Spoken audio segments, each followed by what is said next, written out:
grace this very important occasion, which doubles up as a culmination of a week-long conference for senior administration police service officers, and also a ceremony for the launch of the National Government Administration Police Unit GAP.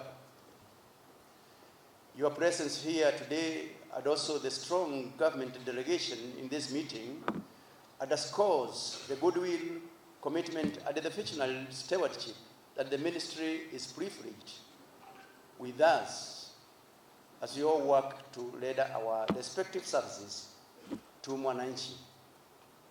As members of the National Police Service, we really appreciate the support that we continue to receive from your office and the cooperation from other sectors of the government. Earlier in the week, I engaged with the Administration Police Service senior commanders during the conference that is just being concluded today, where we discussed a number of issues that can be improved in the overall National Police Service transformation agenda. We also reflected on the journey the police service has had this far, highlighting the gains made, the challenges encountered, and the opportunities that are untapped. As we endeavor to become a well-grounded 21st century professional police service, by and large, the National Police Service has been dutifully firm and unwavering in patriotic discharge of its mandate. The prevailing security, peace, and order in the country is a product of efforts by gallant men and women in uniform who work closely with other agencies for the sake of the national security. On this, I also acknowledge the close working relationship we have with the national government administration officers across all the campus.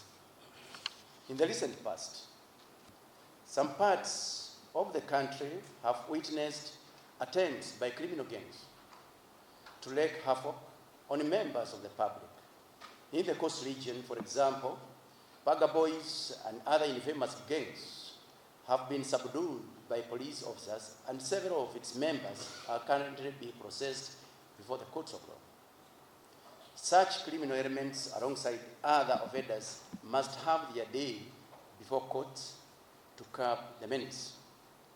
The National Police Service remains totally alert, unwavering, and fully committed to protection of life and property, as well as rights and freedoms for all persons in the country. In so doing, I call upon all police officers to be resolute and to render policing services without fear or favor. All offenders must be brought to account for their acts and omissions as provided by the law. I also urge all Kenyans to continue abiding by the law and to support security agencies as need be.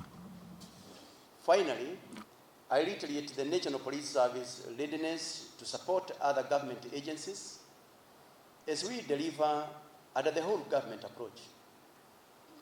The goal is to address issues and provide solutions to the various challenges that we face as Kenyans.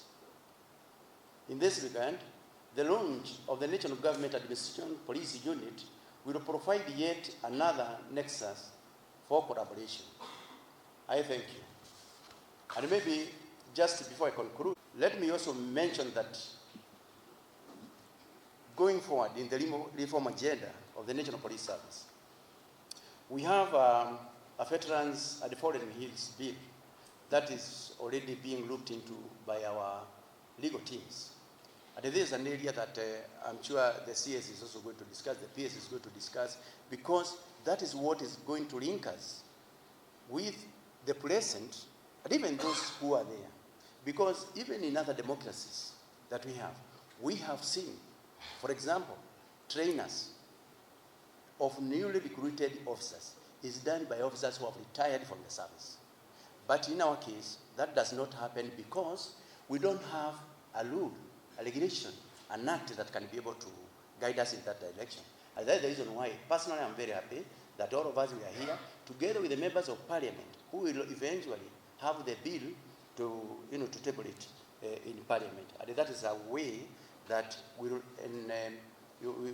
deepen the reform agenda in the national police service. And finally, for all the officers who have been promoted on merit in the national police service, they are all required to attend a development course so that now they can actually be prepared to serve at that level. Because my belief is that an officer who is well trained led us the service from a point of knowledge. So we are calling upon for all those who have been promoted, we request the VIPs to release them so that, as per our program, so that they can be able to attend that very, very important role. Otherwise, our agenda in the National Police Service, myself as the Inspector General, I want by the time I leave this service, we want to ensure that police stations becomes the center of excellence of police operations, where the service to Mwananchi is offered. I know reaching there is not a walk in the park. We need everybody. We require everybody. And here we have a very, very effective CS who will be able to drive that agenda, because it is in our transformation agenda. It's actually in our roadmap that was launched by the president, so that at the end of the day, we can be able even to report a case to police station without going to the police station, as long as you have a smartphone, because very soon we are going to launch the digitized OB, very, very soon. Most of the police services, the services rendered by the police, are going to be digitized. And the programs have been rolled out.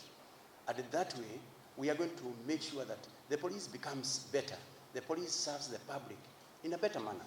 So these are some of the agendas that are already lined up to ensure that the reform journey is well grounded within the policing services. Otherwise, thank you very much, and once again, welcome to